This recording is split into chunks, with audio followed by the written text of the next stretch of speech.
Hello everyone. Welcome back to our programming series. Today we are going to see about SkillRack daily challenge, that is, maximum absolute difference.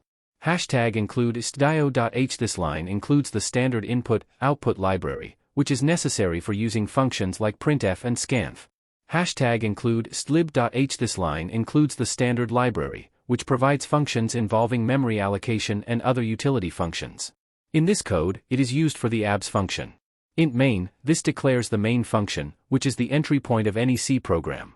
Int n, declares an integer variable n to store the number of integers to be input. Scanf, %d, and n, reads an integer value from the standard input and stores it in the variable n.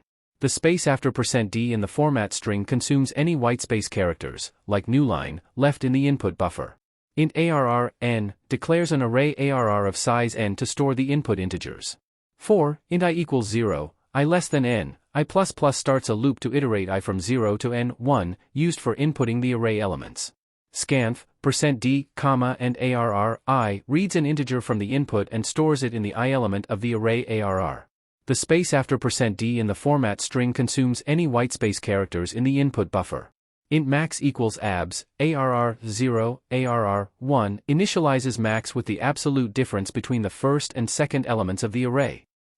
Int I equals 1, I less than n, 1, I++ starts a loop to iterate I from 1 to n, 2, used for calculating the absolute differences between consecutive elements.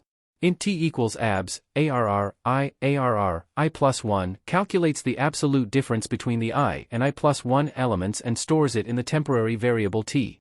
If max t checks if t is greater than the current maximum absolute difference. Max equals t, if t is greater, updates the maximum absolute difference with t. Printf, %d, max, prints the maximum absolute difference to the standard output. I hope this explanation helps. If you have any further questions, feel free to ask in the comment section. Don't forget to like, share and subscribe for more programming challenges. Thanks for watching.